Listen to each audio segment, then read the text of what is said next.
Welcome to the New Author Podcast, a weekly podcast diary starring Jerry Evanoff and Rich Casey.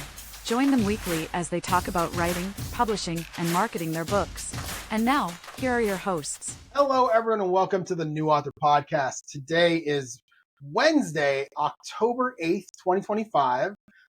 This is episode number 330 of this podcast. I'm one of the hosts, Jerry Evanoff. With me, as he is each week, when he's not in Detroit, is Rich Casey. Rich, how are you? I'm doing well. And I'm going to give you my startled face look.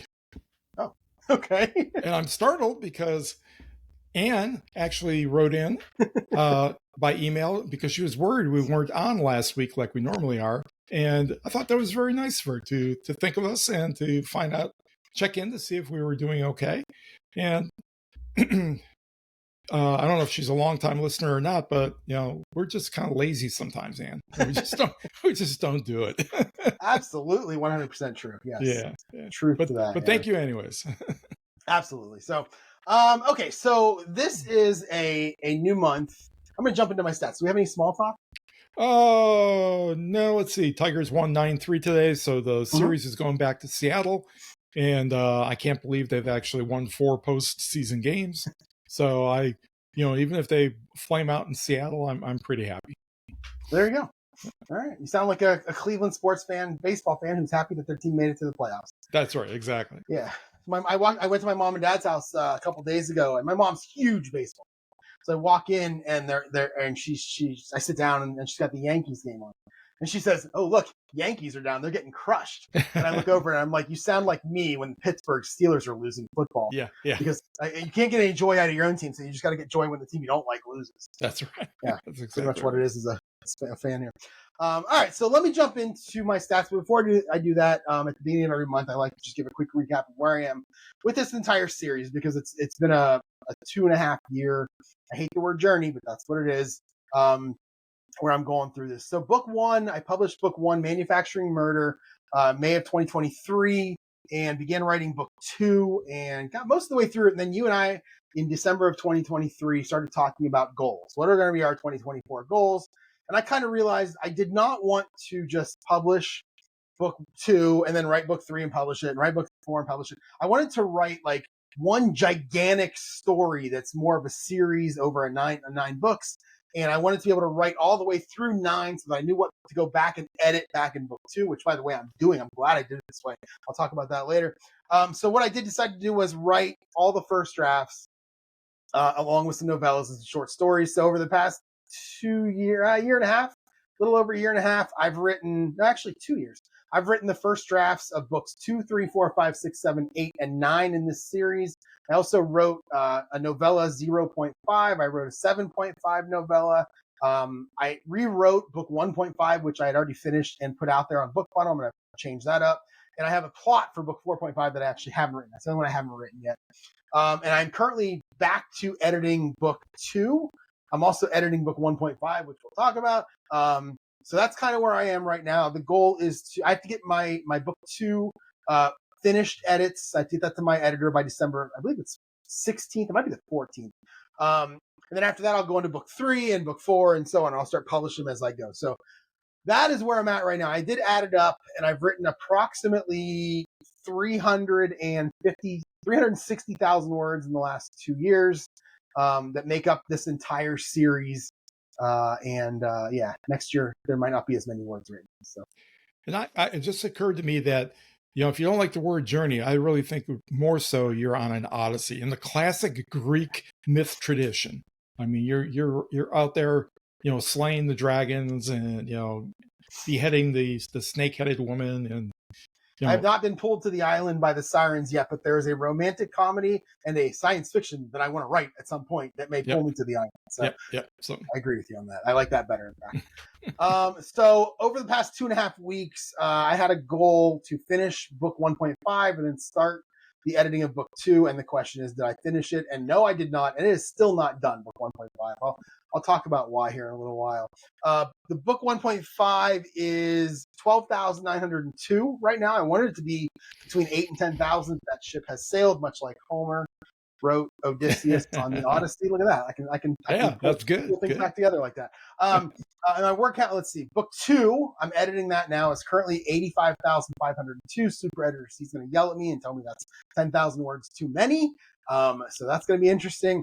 And then my word count for the year is still at 158,423. No changes there. I don't believe I'll be writing anymore, although you never know what could happen, because I did write about 40 words as chapter 1 of a rom-com about a week ago, and late in the evening I was on my laptop and I just opened Atticus, I believe it was, and just wrote some words for kids. So it occurs to me about that book too, in 85,000 words, that my son's tennis coach used to always say to the kids who wouldn't practice hard and would skip practice and stuff, that was okay because we need people to beat in the tournaments, and so and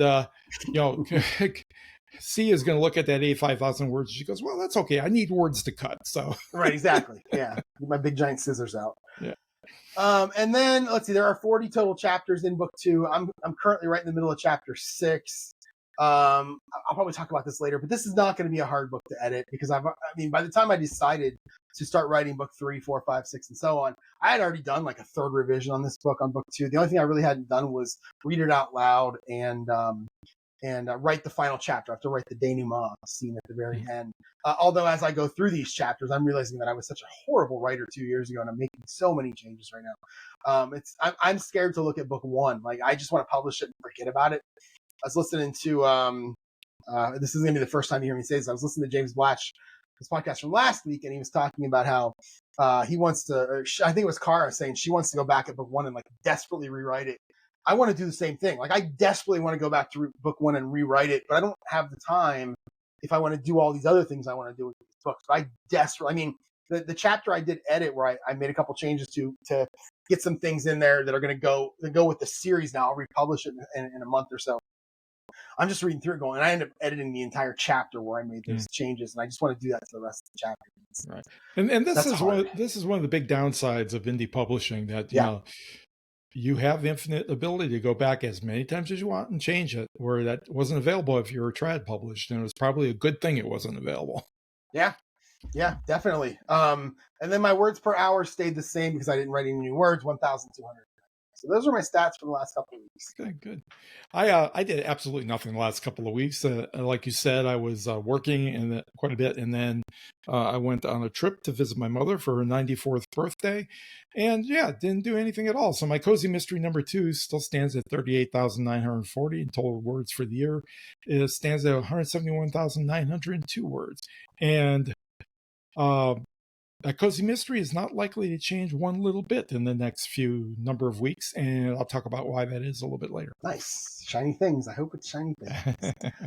All right, so let's get into the recap. I'm going to recap each day since the last time we podcasted, but this is going to be quick because I really don't have a lot of like really exciting things to talk about because I'm editing. I'm not really writing anything. I'm just kind of editing what I've already done. So this is going to be 2 weeks ago, Tuesday, 2 weeks ago yesterday, so like 15 days ago.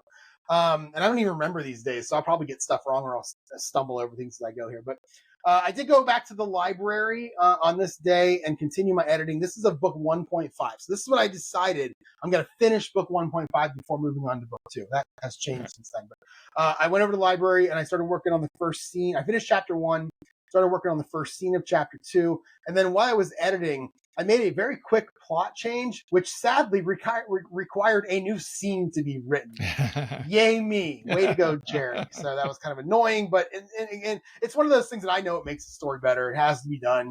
But yay me. So in the evening, I didn't do much of anything. This was a Tuesday night. I did make 7 new burritos.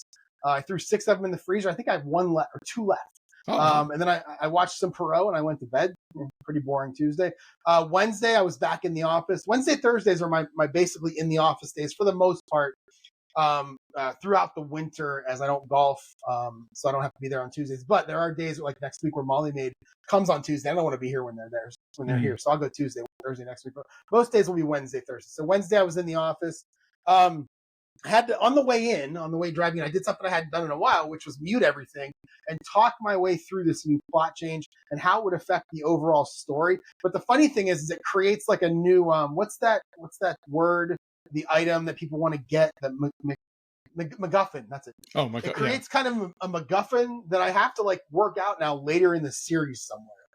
I'm kind of annoyed at myself for doing that, but again, it made that story, that book 1.5, so much better that I'm going to have to now deal with this. So, at lunch, what did I write here? Oh, it was pouring rain.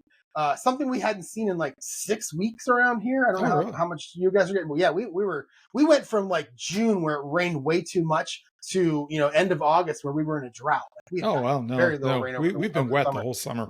Oh yes, yeah, it's nice. It rained on us yesterday. And it's the first time since the last time it rained a couple of weeks ago. It's just been rough around here. I mean, don't get me wrong, I love it because I can golf and wear shorts, so I finished editing chapter 2, scene 1. Then I moved on to chapter 2, scene 2. This is where I did have to make a couple of small changes from the original first draft. In that draft, this was kind of tough because in that draft, I had the police there when Sam got there. But now I wanted it to be where they weren't there yet to get him close to the body briefly before the police showed up. And I also wanted to make it a little more exciting. I wanted to have more suspenseful scenes than, the first couple where like he gets to the body, he finds whatever. Now I have the police kind of chasing him around throughout the story. Eventually he gets caught. So. He gets to the body, leaves his DNA all over it. Yeah. In the evening, and then he gets arrested. That's the end of the series. And it was funny. In the evening on that day, Wednesday, nothing exciting. Thursday, I'm in the office again. On this day, I did finish chapter 2, and then I moved on to scene 1 of chapter 3. This is the chapter that has like 7 scenes in it. I plotted this as a 7-chapter book, but I just wrote as many scenes in each chapter as I wanted to when I plotted it. So technically, I think it's 13 is where it ended up in terms of the number of scenes. So this one will definitely get broken up into multiple chapters. And I did get most of the way through scene 1 on this day. In the evening, I watched a little bit of YouTube, and I watched some football into the fourth quarter before I went to bed. I wrote on here that I missed the big comeback. I don't remember what game it was, but somebody was apparently down by a lot, and then they came back and won. So, rah. There's been quite a few of those lately. Yeah, especially on the primetime games. Yeah. Friday, I worked half a day on this day. I left at 11 a.m. I did go to BW3 or Buffalo Wild Wings. Had a burger and finished chapter 3, scene 1, and then I moved on to chapter 3, scene 2. Got that finished. I moved on to chapter 4, scene 1, finished that. And then this is the new one that I had to write. Then I moved on to a scene later in that chapter, scene 2. I did not get it finished, but I made a lot of headway in the book on that day, getting four scenes finished. That's almost halfway. We're not quite there yet, but that's almost halfway. Went home, immediately cut my grass. Hadn't done it in like 4 weeks. It wasn't where it needed to be cut because it was really long because again, no rain, but it was just messy. It needed organized. It had leaves in places. Some spots were high, some spots were no grass at all. I just needed to just cut it, blow all the grass down, blow the leaves off of it and just clean it up a little bit. Then I played my football game and went to bed. Saturday, I was up early to golf. There were 3 of us. We were first off the tee. There were 3 of us. We had 4 twosomes stacked up behind us. There is nothing more annoying than having to stop every couple holes to let somebody play through you. I get super anxious, though, when there are people behind me that I don't know that are playing faster than me. I admire the people that I play with who don't care. Like, I'm always like looking over my shoulder. Okay, they're there. Okay, I can't. It just makes me anxious. So I'm happy to just let people go. Which is why a lot of courses don't let twosomes go out there. Right. They should have paired them up, but this course doesn't do that. Made them force them. This course doesn't do that. I played really well, and I played okay until the last 5 holes, which, by the way, is around the time that the last twosome got through us. And I felt like I just kind of got loose. And I ended up going birdie, birdie, par, bogey, bogey to finish with an 86. Wow. I've never had 2 birdies in a row before. I actually think I went birdie, birdie, par, bogey, par because I'm pretty sure I finished the last 5 holes at 1 under, which, again, is an amazing stretch for me. So that was exciting. I think I shot an 86, which was looking at to be like a 90, 91, 92. Turned it, so I was very happy to make it an 86. Home to write. I decided to stay home on this day because I wanted to spend a lot of time on this book 1.5 revision. So I sat right here. So I grabbed the chair because I can't stand for as long. I was back here from like 1:30 to 5:30 just working on this book. And this is still writing these revisions, or doing the revisions. This isn't the final revision. This is just writing them. Mm-hmm. And I spent a long time doing this. What I would do is I'd run it through Grammarly. I pulled out a book that I hadn't pulled out in a while. the Emotion Thesaurus, which here's all my thesauruses right. You can't really see them. The Emotion Thesaurus. I thought, let's get back. I love this book. I love these thesaurus books that they were done by who? Angela Ackerman and Becca Puglisi. Puglisi, I assume. They wrote a whole bunch of them. I have here the rural setting thesaurus, the urban setting thesaurus, the negative trait thesaurus, the emotion thesaurus 1 and 2, version 1 and version 2. They're great books for just looking for other ways to say emotional stuff that I struggle with. Can't really do it with ChatGPT because it really just wants to suggest things like shoulders slumped, eyes widened, brows furrowed over and over and over again. Right. So I had to go back to the stuff that was really reliable for me the first time. And like I said, I do run it through Grammarly, but even though I do have Grammarly, I decided to subscribe to ProWritingAid, mostly because James Blatch talks about it all the time. Yeah. And they have that AI manuscript analysis tool that they talk about, how great it is. I remember they did an episode a couple months ago where they actually went through it, and I really, really like what it did. I'm really curious to run some of these books I'm getting ready to finish up here through it. They also have a virtual beta reader option. Now, I don't know what that is. They haven't talked about it, but I love the idea of it. So I'm going to try that out also once I get one of these books done, and then I'll talk about what it does once I do it. So I ran it through Grammarly, and then I ran it through ProWritingAid, and it actually found stuff that Grammarly did. It's like they're doing it two different ways. It's very odd how that works. That's not surprising. I mean, they're probably working off of different libraries, dictionaries or whatever. And so just to be clear, what I did was I finished the entire second revision. Then I went back, and this is chapter scene 1 that I'm running through Grammarly and ProWritingAid. This is my final. Once I run it through and do what I did, which was open up Atticus and copy it into Atticus, because that's what I'll use for formatting. That chapter is now done. I'm finished. And so I only got through the first chapter of doing this final read through. It's not a revision; it's more of a read through. It was about 5:30 when I finished. I went and got my dog, and then I had some dinner and literally did nothing the rest of the night. Sunday, up early to golf again. This time, just 2 of us. Me and a guy that I currently work with, who I'd never golfed with before. I shot a very nice 84 from the white tees, the senior tees. We decided to play. I like playing from there about once a month because you get a lower score. It's more fun because you're hitting greens a lot more than you normally would. So I did play. We every now and then we play from the white tees. And he shot a 93, so he's not shooting the same thing I am. But he only plays about 6 times a year. And for playing 6 times a year, he hits the ball really well. Pretty happy about that. Let's see. I only had pars and bogeys on my card. Like I had nothing better than a par or worse than a bogey. And in fact, this past Saturday I went golfing and I had a streak of 48 consecutive holes where I did not get anything worse than a bogey. Wow. Now, to be fair, there were probably, gimmies in there and a mulligan here or there, that kind of thing happens. But I was very happy with that. That's a great streak for me. That kind of thing happens. Yeah, it happens. You take a mulligan. What are you going to do? Afterward, I came home and I watched football all day and I did chores. That's about all I did. I clean up my house on Sundays while I'm watching football, and then I watch all my fantasy teams, which are actually my Vegas fantasy teams they're going well, Rich. I know that was my update last time, but let me just say after 5 weeks, it's going well. It's been 2 more additional weeks. Yeah. You're getting get closer to the end. It's going well. Monday, I worked from home. This is last Monday. I made it through chapter 2 of book 1.5, putting it through Grammarly and ProWritingAid and getting into Atticus.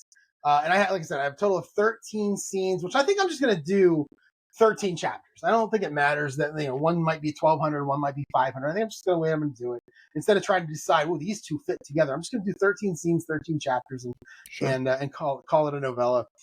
In the evening, I did play my football game a little bit, made some dinner, and then settled in for 2 Monday Night Football games, which drives me crazy.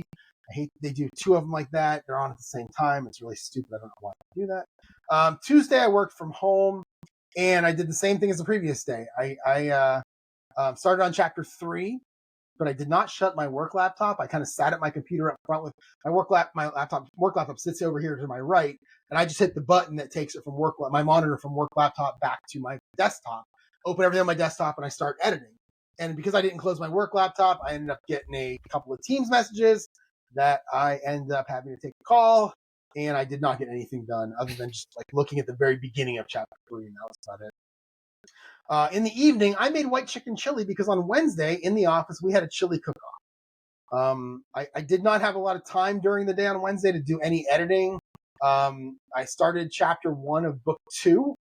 Because we had the chili cook-off. I made a nice little chili sampler platter. So what I made white chicken chili in a crock pot, took it in. There were like 8 or 9 of us with crock pots on the table, and you could go around. You had little cups that were, bigger than shot glasses that you can put some chili in. I made a plate of like 5 different ones, not mine. Tasted all of them, determined which one I liked the most. Got a big bowl of it for lunch, and then went and there was a place where you could vote. And then I'll tell you, the number of times I got compliments on my white chicken chili made me very. Nice. It's a week later. We haven't gotten the results yet. I don't know why, but I think I have a chance to win this thing. So I'm very excited about this. I hope that they just didn't forget about it because there are prizes. Well, it's a little bit unique. Not everybody makes a white chili, and I could see. Well, it was more of a white chicken chili. I'm sorry, it was more of a chili / soup cook-off because some people made soup. Somebody made vegetable beef. One woman who, her dad is like a guy who's been in a restaurant business for like 45 years.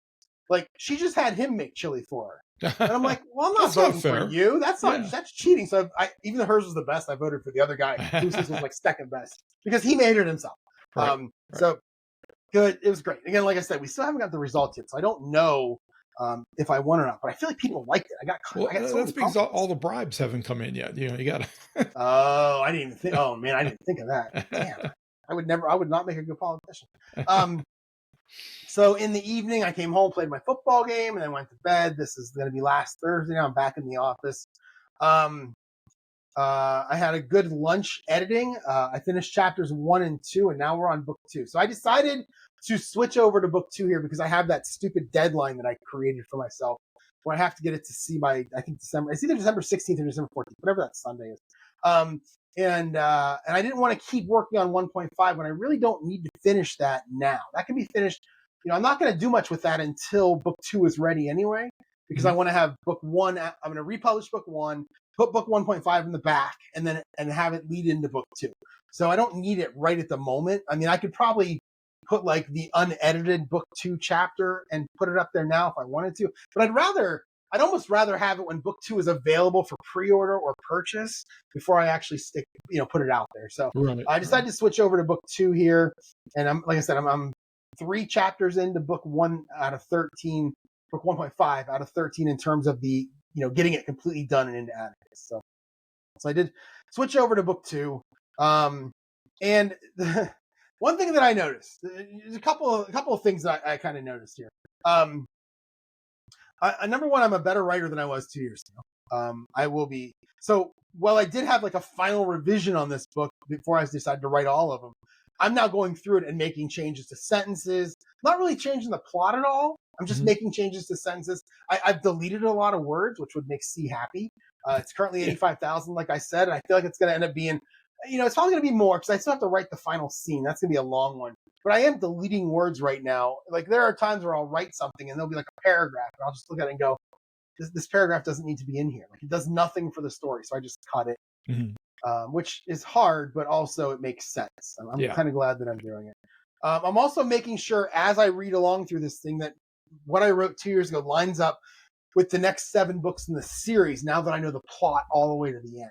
So there are little changes here and there that I'll have to make for characters or like I want to add some foreshadowing. Like, for example, there's a scene in Star Wars episode, I'm just going to say 2. I don't know if it's 2 or 3. It's one of the prequels where Obi-Wan says to Anakin something to the effect of, "You're going to be the Death." Well, in episode 4, Anakin as Darth Vader killed him. I want to do the same thing with 2 of my characters. There's at the end of book 3, one character saves Sam's life. And then during book 8, that character gets killed while standing beside Sam. And I want him to make a remark in book 3 that somehow foreshadows what happens in book 8. So nice. I don't know how yet, but I want to do that. I just want that. I just think that could be fun. Even if I'm the only one who realizes that, I think that could be fun. So I will be doing something like that. And like I said, there's a few scenes near the end that I didn't write. When I get to them, I will write them, edit them, and call them finished. I won't do like a first revision and then go back. It's going to be write it, reread it, make sure it's done, and then call it finished. So this was going to be Thursday. I came home that night, played some more of my football game, which is all I've been doing in the evenings lately. I love it. And then I watched some football until it was time for bed. And then last Friday, I worked a full day, Rich. I worked all 8 hours on a Friday. Gross. That sounds so gross. gross. Yeah. My coworker Brian, he needed that. He had something with his daughter in the afternoon, and one of us has to always be online during business hours for coverage. So I just told him, "Yeah, go ahead, I'll work it." But man, it was just it's 2:30, and I'm like, "What am I doing here? This is just the weirdest thing." Let's see, what did I do? Yeah. The funny thing about that day is when I got online at 6:40, I couldn't log into my remote server to actually do any programming because something was wrong with the call center that we use for our servers, and it didn't come back online until 2:30. So I literally couldn't do anything on the one day where I have to work a full day. So God helped me out with that, and I appreciate that. So you just have to sit there at the I phone? literally just sat there. I was browsing the internet. I did come back here and play a quarter of my football game at like 11:45, right before lunch. But yeah, it was just, I did start chapter 3 during that time also. Didn't get very far, but yeah, it was a weird day. So I played my football game in the evening, went to bed. Saturday, this is going to be this past Saturday. Up early to golf. I golfed in 87. It wouldn't have been so bad had I not gone back-to-back triple bogeys on 12 and 13. You make those bogeys, and I get a nice looking 83, and I'm happy. So went to Hothead Burrito afterward to continue my editing. While I was there, I did do chapters 3 and 4, and I did okay. So I'm kind of curious of your opinion on this. I've said in this podcast many times that I have created this character Danny as the love interest. She is perfect. I never want to put her in danger. I may have a little crush on her. Whatever, it happens.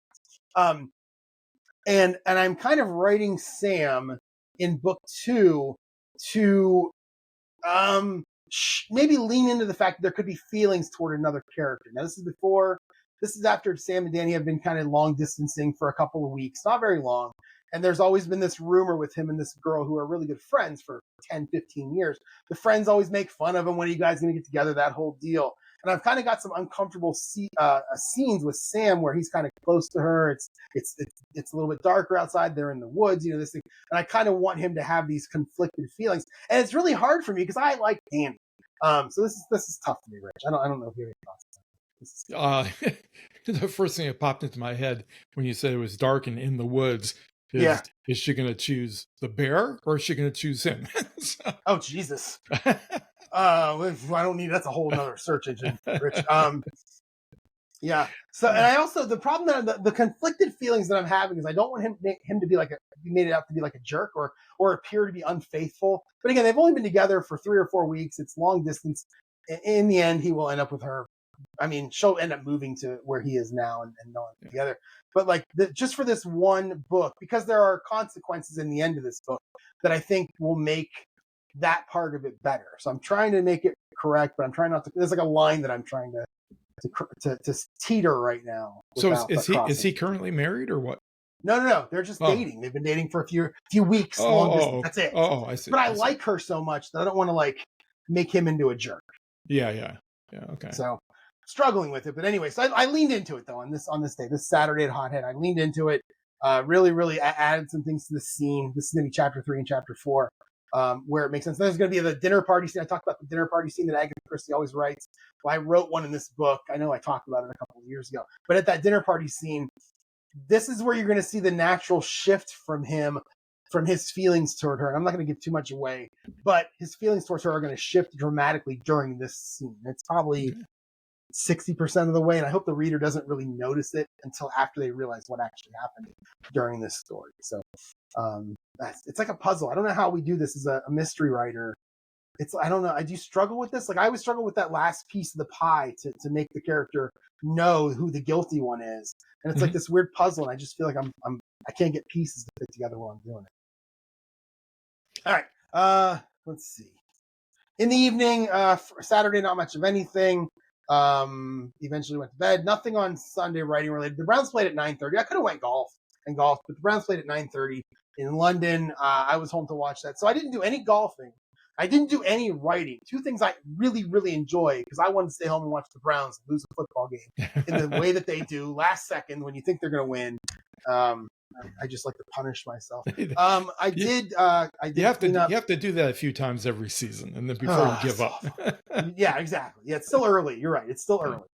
I did all the stuff that I do on a Sunday: clean my house, trash, groceries, dishes, laundry. I got my grocery order I'm really liking this Walmart Plus. They deliver groceries to me. I don't have to go to the grocery store anymore. I really, really like that. And it's completely worth it. It was like $98 for the year, and it's free delivery that I'm doing every weekend. Like once a weekend, I'm doing it.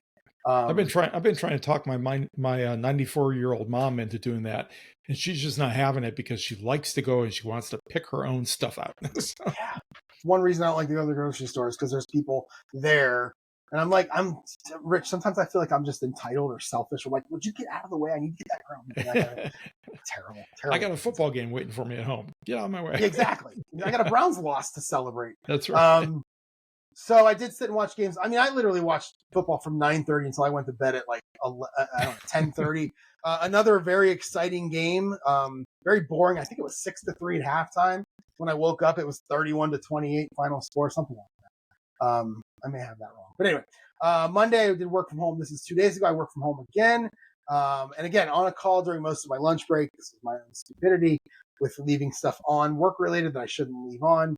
And I don't know what it is about. I don't know if you ever, what do you have at the library? Do you have any kind of a messaging system or anything at the library that, you can talk to other people? See, you're lucky. Just email. Yep. Because I don't know when it's like text messages on my phone, like text messages, Teams messages. When did they become this thing where I feel like I have to reply immediately? Yeah, I mean, especially during the work day. Yeah, the people figure you're on there all the time, and yeah. So that was my Monday. Monday Night Football in the evening, and I went to bed. Yesterday, I worked from home. At lunch, I went into my back room, which is right here, and I went back to book 2. I edited chapters 5 and part of 6. Again, I haven't been inside this book in 2 years. Like, you know how they always say that you write your first draft and you put it in the drawer, and then you forget about it, then you come back and edit it later. Well, that's kind of what I did here, but it's 2 years. And I was reading it out loud to myself, and I got to this part where one of the characters said, I heard she had a secret. And I'm sitting here thinking, wait, what was the secret? Like, I don't remember. Like, I was so excited to not remember what the secret was, so I feel like I was a reader reading this. So, if you can put it away for a couple of years, I suggest doing it. You're reading it like a new reader, which I like. And then in the evening, I played my football game again. That was last night. I went to bed. Today in the office, we had our book club at lunch. So no writing for me. We had no editing. We had our book club at lunch to discuss Home is Where the Bodies Are by Geneva Rose, which, a lot of people liked it. Some people didn't like certain things about it. I thought it was a really good story. I didn't think it was written that well.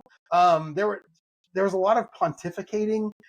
There was a lot of a line of dialogue would be put out there, and then you get a paragraph of inner thoughts, and then you get a final sentence that drew a simile or a comparison between what, like, she's standing by the pond and the water's flowing, and that's how her brother's life was. Flowed. Yeah. But it was over and over and over. And we kind of, a lot of us kind of agreed that she could have cut about half the words in the book, and it would have been a great story. I thought it was a good story. I was a good read. It was a quick read.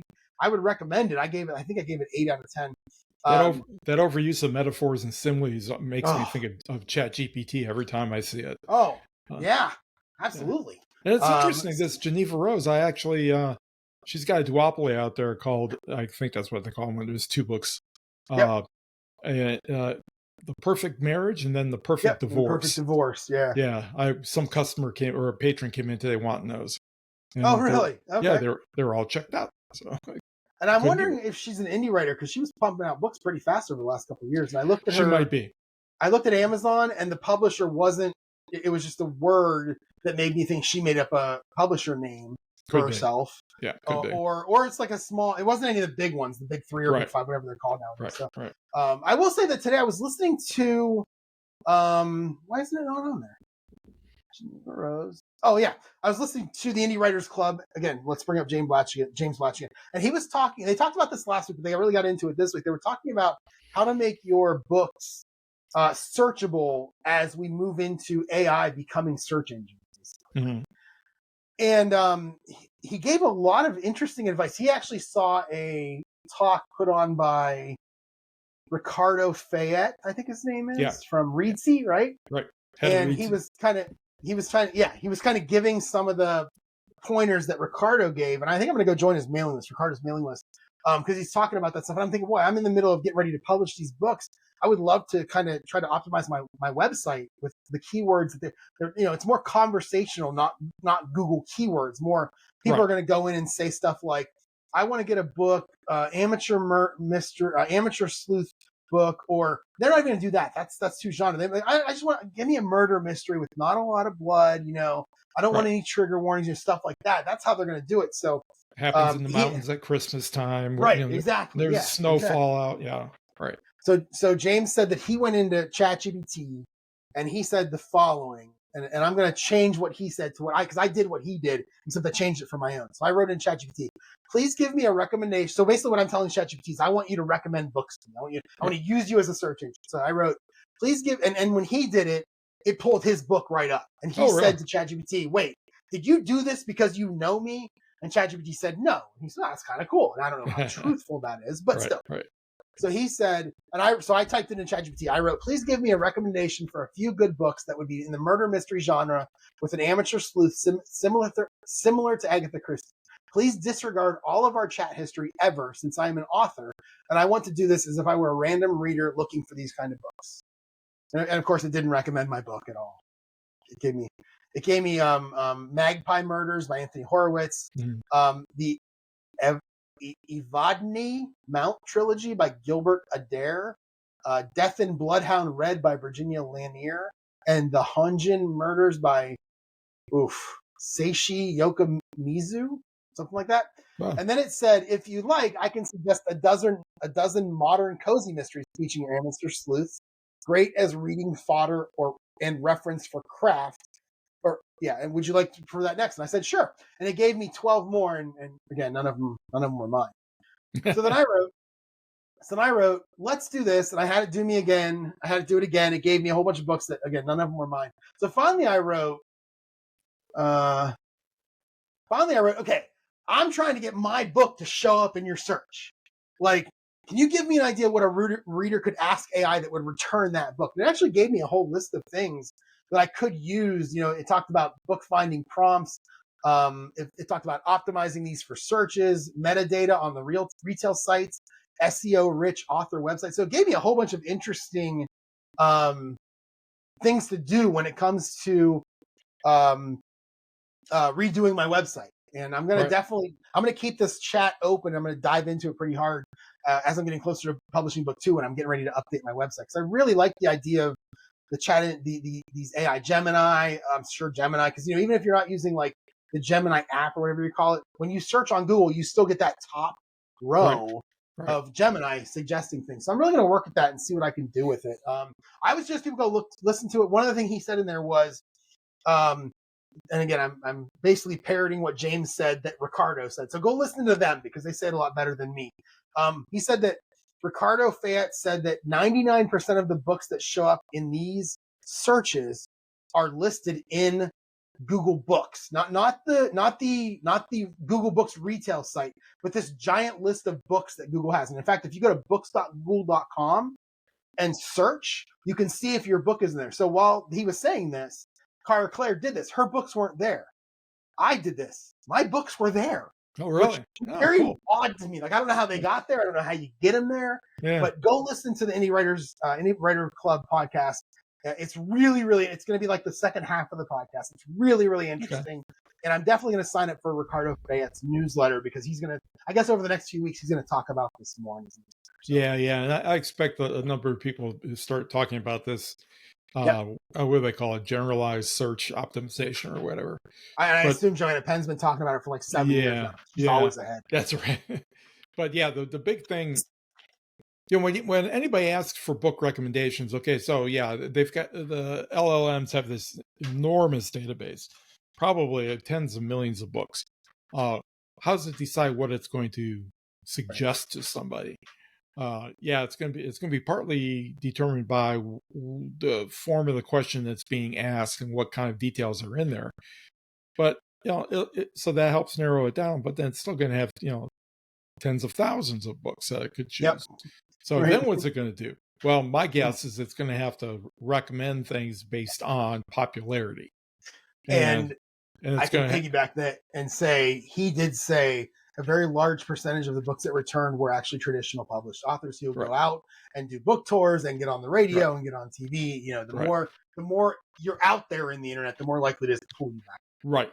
Because it's gonna, the number of times it finds your name around, or the name of that book around, and also I'd bet $100 that they will tag uh, publishing sales to the titles, and then have them ranked that way, Yeah. and be able and suggest those. So yeah, it's gonna be tough for indie authors. I mean, it always was tough. Yeah. It always was tough, and it's going to be still tough in the future. Yeah, it's rough out there for an indie. Yeah, so that was at lunch. I worked through the day, came home, had some dinner, and now we're podcasting. And after we're done, I'm probably just gonna sit on the couch and watch TV until I fall asleep. I have to get up at 5 a.m. tomorrow for work, so I'm probably not gonna be up very much longer anyway. Yeah. There you go. That's been my last couple weeks, getting through some editing and playing my football and golf, and it's pretty much that's my life. So. Well, you've been busy. I've been busy too, but I've got absolutely nothing to report because I worked right up until the time I left last Wednesday morning, and then it was just nonstop, one thing after another. Once I was actually in Detroit, in terms of doing projects for my mother around the condo, and then we drove across state to visit my son and daughter-in-law, and the trip went fine and everything, but she is 94, so everything happens in slow motion, and nothing goes fast. But the only thing I did while all this was going on is I decided that I was thinking, what do I want to do next, or do now, because for the rest of the year, because I'm really psyched about doing editing right now, and I don't know what it is. Something mental's, just doesn't seem worth my effort right now. So what am I going to do? Well, I think I finally decided for sure that I'm going to go ahead and do the novel November that ProWritingAid is putting out. For one big reason, and that is if I do it, I will reach my 200,000 word goal for sure for the year, so that I can at least point back on the year and say, okay, I did at least accomplish something, and that was it. And I've got the kernel of an idea too, of because of the way novel November is structured, and you basically have to write, what was it, 1,600 words a day or something like that. Yeah, 1667. I figured I really need some kind of a plot. I've never been a plotter. I've decided I'm going to try doing the plot thing. Maybe using the snowflake method, where you just kind of slowly build it out from a main core idea.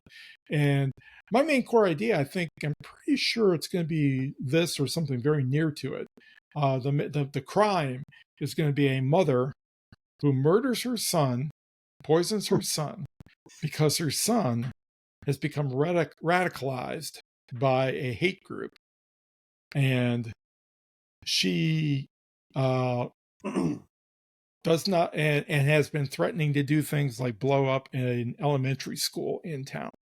So that's going to be the kind of the core idea of murder. And I'm kind of toying around with different twists and things to try to end this, because I just finished a book called Mother May I for the book club, which meets tomorrow.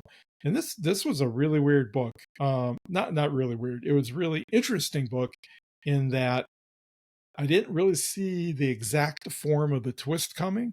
I knew kind of what it was going to be, because it was telegraphed all over the place. Okay. But the character that did it was a character that was peripheral to the main story, only appeared a couple of times in it, although she was mentioned a few times after that, and then just kind of jumped up out of nowhere in order to commit the final murder.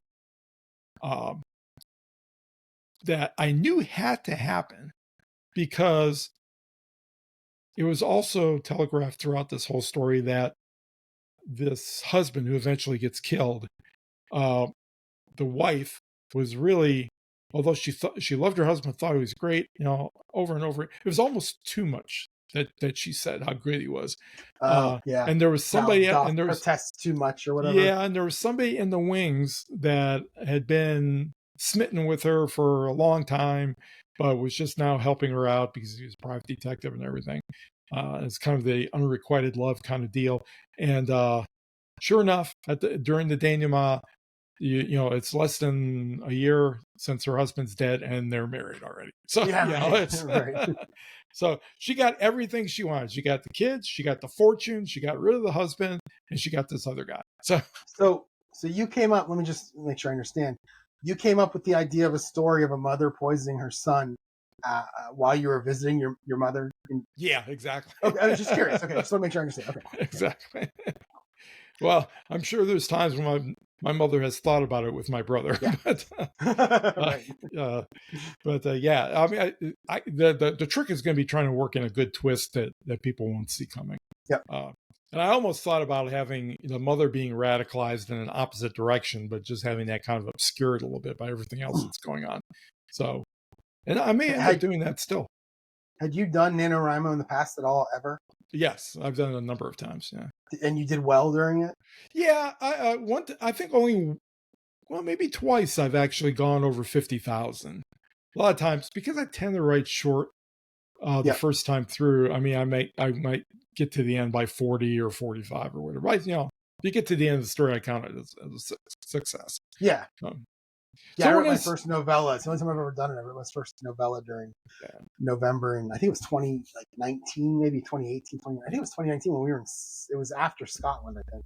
It's when we were in Vegas. It's when we were watching. Remember we watched Miles Garrett pull Mason, whatever, Rudolph's helmet off and throw it at him. Right. Sports book, the Samsung sports book.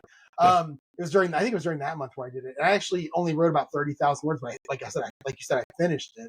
So I felt good about it. I did book 2 actually. It might have been the first draft of book 2. But anyway, I did it once and I didn't get to 50,000, but I did finish the story. So So I think I'm going to do that. And the other reason why I want to do it, other than to get to 200,000 words for the year, is just to kind of support the endeavor to keep this November writing thing. And the other thing is that they've actually tagged December onto it too, because the idea is you write the story in November and then you edit it in December. Good. Yeah, that's really smart, because a lot of people, I have a feeling, do it and then that book just never goes anywhere. Right. Maybe I'm wrong about that, or they don't succeed, and as soon as November 30th hits, you get to December 1st and you just put it aside and never actually finish it. Right, especially with the holidays. That's actually a really good idea. Yeah, right. Yeah. That's a good idea. Yeah, that's great. And I just signed up today, so I haven't really gone a deep dive into the website.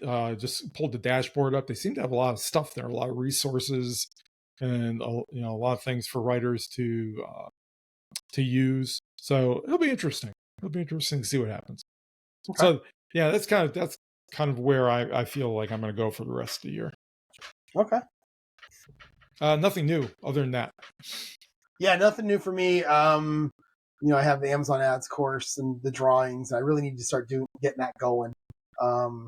Yeah. And then my addicted to was, I was thinking about this earlier today. There hasn't been a specific TV show, I guess the NFL football maybe, but there really hasn't been anything that I've really just been watching over and over again. There's a woman on YouTube, Jen Murray is her name. And she's been watching 2 episodes of Seinfeld every week for the last bunch of months. And that's become my background noise, where it's like a 25-minute video. I'm sitting at my computer doing something. I just need noise. I'll put that on and just listen to her watch Seinfeld, because I love Seinfeld. And so that's kind of become back. Maybe that. I mean, I really don't have a lot of them. Maybe football as any kind of an addicted to. Well, my addicted to is not a very good one. And it's Coca-Cola. I started drinking Cokes at my mother's house. She, for the first time since I can remember in my entire life, she did not have regular Coca-Cola there. All she had was something called orange something Coca-Cola. So it tastes like somebody melted a creamsicle inside a can of Coke. That's what it is. It's the orange. It's not orange cream, but it's orange. Yeah, it is orange cream. Oh, it's orange cream. Okay, yeah, I've heard of that. I've heard of a couple of those. Yeah. Yeah, and it was okay, and it was enough to get me addicted, and so I came home and I bought a 24-pack for the office. Nice. And I, like today, about halfway through the afternoon, I was getting kind of tired, so I got my big Stanley thermos up, filled it up with ice, dumped 2 cans of Coke in it. Nice. I'm not going to complain about that. I always have Pepsi. Most of the time, it's the sugar-free stuff, but every now and then I just buy a 6-pack and drink one a day because I love Pepsi. It's so good. Yeah. So, I like them both. I can do either one. They do taste different. Some people say they don't, but they do. My real favorite is RC Cola. I don't know if you ever had Oh yeah, RC I Cola. haven't seen that in a while. Some Royal Crown. I had another. I had one of those when I was up north as well. Because Wow, I didn't know they still made it. oh yeah, and it's Wow. really kind of a southern thing. So I was surprised to see it up north. Mm-hmm. But No, I remember when I was a kid. I remember we had it around here. Yeah. Well, my that's good. But my absolute favorite, if I had it, if they were all lined up on a table and I only had to choose one, it would be Coca-Cola from Mexico, though, because with the sugar, the real sugar, and lots of it. So it's like twice as sweet. It wouldn't be 1980s New Coke. I don't remember very long. I don't remember what that even tasted like. I don't either. I just know that it did not last long. Yeah, I drank it. I remember drinking it, but I don't remember what it tastes like. Mm-hmm. Yeah. All right, coming up for me this week, actually just the next 5 days. We'll do podcast on Monday as long as everything goes okay with us. We'll do podcast on Monday. Get back into our somewhat normal Mondays like we usually do. Thursday, tomorrow, I'll be in the office and at lunch. So at lunch, I'm going to say that I'm going to continue editing book 2. I'm going to get back into book 6. I'm sorry, chapter 6 of book 2 and see how far I can get. I do have my writer's club in the evening. I think I'm going to read the second chapter, the second scene of book 1.5 because I think I read the first scene last month. And if that's the case, it's already done. I don't have to do anything. Mm-hmm. But we do have a couple of people in from other places around the U.S. At work this week for some meetings, and I may end up having lunch with them tomorrow. I'm not sure. So I'm not sure what I'm going to do tomorrow. I'm going to try to edit, but if I can't, it's because I'm having lunch with some coworkers. Friday, thank God I'm back to a half a day. Holy cow. Back to what I like to call a normal day for me, a half a day. I'll go somewhere, probably Buffalo Wild Wings after 11 o'clock, and I'll do as much editing as I can. I am thinking about golfing, meaning I might, because it's going to be really nice. It's going to be in the mid to the high 60s here. We're finally out of the 80s and 70s. We had 80s and 70s, I think, on Monday. Then Tuesday it cooled down. Yesterday it cooled down, and today it cooled down. I think it's going to be in the 60s for a while before we get into the winter temperature. So, and I think I can go to a regular course around 2:30 and play 18 holes pretty quick. So I may do that. So I'll go edit first, and then I might go right after that, or I might go golfing after that. We'll see. Let's see. That's Friday. I'll probably play my football game in the evening. I got a new set, the 1986 set of NFL football cards. It's coming. It should be here tomorrow, and this is my favorite season of the NFL of all time. And I'm so happy to see they finally released it. They sent an email last week saying they released it. I bought it the same day, and it should be here tomorrow. So I'll be playing with that too. So I'm excited to play with that. Nice. Let's see. Saturday. So we have a 4-man scramble.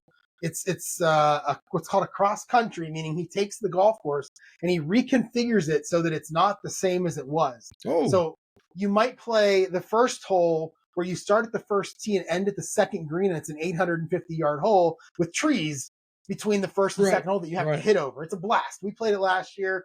We had a hole that was, I think it was like 40 yards, but there were literally pine trees in front of you. You had to basically hit it on the ground under the pine trees up to the 18th green from the 10th tee. And it's a blast. We did it last year for the first time. There's no prizes or anything. You just do it, and then you have lunch. Everybody has lunch, and then you come home. It was a blast last year. This year, we had a foursome this year, and then yesterday, 2 of the guys canceled on me. I was able to fill 1 of the spots, so we have 3 right now. And my buddy Dave said he doesn't really want to do it if we only have 3. I don't know why. So if I can't find a 4th, we may not do this. That's going to be disappointing. So Saturday, I'm either going to golf in the morning and write in the afternoon, or I'm going to write in the morning and then just come home and do whatever. I don't know. Maybe I'll go play golf Saturday afternoon. It sounds like so many lost balls. It's so. I mean, one of the holes you have to hit. So one of the holes you have the 16th hole is here, and the 10th hole is here. And it's a giant lake, and you have to hit across the lake. So of the 4 of us last year, only one of us made it across. It was great. Yeah, it was a lot of fun. So yeah, lost balls definitely. So hopefully we can do that. I got to try to find a 4th, and I'm pretty much out of people to ask. I'm kind of disappointed about that, but we'll see. But somehow I'm going to edit, whether it be in the morning or the afternoon. I'm going to definitely get some editing done. I may even sit here and do it because I do so well in the editing department, sitting right here where I'm not actually writing. I'm like reading out loud. I'll put music on my computer, on my Sirius XM on the computer, which is what I do. And I'll throw college football on and just mute it on the TV. And I can just sit and edit for, I won't have to worry about the half an hour drive either, both ways that I normally use. And I can just use that time. So it's great. Sunday, I have no plans on Sunday to golf in the morning, but that's because I don't have a tee time. If I go up there Saturday and determine that I can golf Sunday morning, I may do it. I have no idea. We'll find out. It's supposed to rain Saturday night into Sunday, so probably not, but we'll see. If I don't, I'm going to go to Panera in the morning and do some editing and then watch football all day in the afternoon. Monday, I'm working from home, and I'll continue working through book 2. In terms of a goal, I don't really know. I'm pretty much editing a chapter and a half to 2 chapters at a time. But like on Friday, I can end up doing 3 or 4 chapters. Who knows? So I don't really have a goal. The goal is just to keep going. And we'll see where we are on Monday. The next time you and I talk on this podcast, we'll see where I'm at. And then maybe I can make a goal from there. Right now, the goal is just to get done before December 14th or December 16th, whichever date that is. And I'm just kind of working toward that. So. Well, my week, I work every day except for this coming Sunday. And I'm not going to be editing. I'm going to be noodling around this idea for Novel November, using these next 3 weeks in October to get together and outline. So my goal, I guess, if I had a goal, would be by next Monday to have a very firm idea of what the crime is, maybe what are some of the red herrings that are involved that I'm going to use, how I'm going to pit different characters or position different characters to become suspects at different points in time, at least in the reader's mind, and just try to get the whole thing moving. And we'll see what happens in the next 4 or 5 days with that. In terms of stuff to share, I can't remember where I saw this. I think it is one of the many newsletters I get from authors. And this one author was doing some background research for a book she was writing. And she stumbled across this paper and fell down a rabbit hole where this guy, back in the 1920s, had decided he wanted to know what are the most frequently used words in English. So he gathered together all the Western classics and all the popular books of, not all of them, but many of the Western classics, many of the popular books of the day, and actually went through these by hand over a period of time to find out what are the 10,000 most used words. 10,000? 10,000 most used words in the English language. And then either he or somebody else, I can't remember, went through that list and decided, okay, what are of these 10,000 most used words, what are the top 1,000, 3,000, and then 1,000 that are used? And then started looking at other books that weren't in the original thing to see how much of the books that weren't in the original thing actually fell within these lists. And he found, for example, like I can't even remember the book he used, but one of the books he chose, a classic, used like only if you took out the popular words out of the book, it would get rid of like 75% of the book. So, oh jeez, it's one of these really weird things. But the thing that was really interesting, 2 things. Number one, somebody created a computer program to allow you to do this. You can do it with your own story. And this author did it with a story she was working on and discovered that she only used 300. She only had 300 of the most popular, well, let me put it this way. 300 of the most popular words, top 300 most popular words made up 69% of her book. Okay, so, that's a lot. Yeah, it's a lot. And like 100, the top 100 words made up like 40-some%. So it's like, yeah, it's really strange. Of course, it includes all the adjectives and adverbs and articles and stuff like that. But still, I thought it was really weird, and I can't wait to get to a point where I can run a story through of mine through the program. And she actually gave the name of the program. I haven't downloaded or even tried to search for it yet. But the other thing is that I thought was really interesting is that Dr. Seuss, the books that Dr. Seuss wrote, got started because somebody challenged Dr. Seuss to use only the top 100 words in this list in order to write stories. And that's how he came up with this process of repetitive rhyming and repetitive word use. And then somebody challenged him after he was able to do that with like the top 100 words or whatever. Then they challenged him, okay, let's see if you can do it with the top 50 words. Right. And that's when he came up with my most Pop favorite. on pop. No, well, it couldn't be, that might be too, but I think it was the top 50. Came up with my most favorite Dr. Seuss story, which is Green Eggs and Ham. Oh, yeah. And, yeah, and so I thought that was really interesting that you could get basically an entire genre of writing because he kind of started that genre from a little challenge like that. That's kind of interesting. Nice. So. All right. Well, I don't have anything to share. I'm curious though. Are you going to use? You had talked on the last podcast about this WaveMaker. Right. Right. Are you going to use that to do this, or you're still checking it out? Yeah. Well, again, I haven't touched anything in the last few weeks. I haven't seen any reason not to use it yet. Did you look at it at all, or? I did. I briefly looked at it. I don't remember what my opinion was. I don't think it was like, oh my God, this is amazing, but it also wasn't that this is terrible. Yeah. It was just kind of writing software. Yeah, there's nothing amazing about it other than the fact that it very much looks like using Scrivener. So the idea is whether you really want to, or you really need a cross-platform version of Scrivener or not. Yeah. The fact that it is free is amazing to me. And I was reading, I think I was reading about the guy who created it, how he just was like, I need software. So he wrote his own and then he just put it out there for people. Yeah, I think I even downloaded it. I have to go look and see if I downloaded it. But yeah, you have to let us know how it goes. Yeah, I will. With that too. Okay. All right. Well, that is going to be it for the podcast. You have anything else? No, I'm good.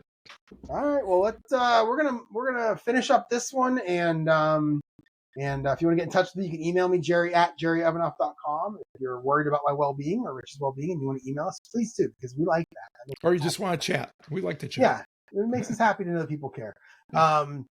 Website is jerryevanoff.com, and like I talked about earlier, I'm definitely over the next couple months going to start looking in how to optimize that for the AI searches that are going to be coming full force down the road here, probably quicker than we think the way that this stuff moves. Yeah, unless we get a .com equivalent bust in the AI market. Yeah, right. Everything will slow down for a while. Right. Yeah, that's good enough for me. Okay, my email address is rich@richcasey.com. I still am on Blue Sky and Casey himself. Blue Sky is having some growing pains right now, but yeah, I mean it's definitely not as trashy as X or Twitter. So I'm still there for now. I have to say I do love me some Twitter, but I literally follow, I don't know, I follow like 80 people, but only really like 4 of them post, and one of them is just Pro Football Rumors, and the other one is RotoWire, so I can get my football news. Yeah. And I've muted just about every word there is that's either political or a buzzword in the news. So I literally just see football stuff. Yeah. And I also downloaded a couple of Chrome extensions to get rid of all the stuff on the left and right. Mm-hmm. So I literally just see Twitter, and I just see Pro Football Rumors and RotoWire. It's interesting because I use the mute function, and they have a really advanced mute word function on Blue Sky, a little bit better than Twitter's. It works more efficiently. And what's really interesting is that I will go in there and put a bunch of words in, and then my feed will be fine for a while. And then you notice things are starting to creep in. It's because people are using euphemisms and stuff. They're not using the actual, because they know people are doing this. And so then you have to go and do all these euphemisms. So I fully expect at some point I will have put in enough words there where I don't get anything in my feed. So you should check to see how many of the top 10,000 words you have muted. I'd be curious. Oh, yeah, that'd be a good idea too. There you go. All right, well, that's going to be it for this week. And we will talk to you all on Monday. Thanks for listening. Yeah, have a great short week.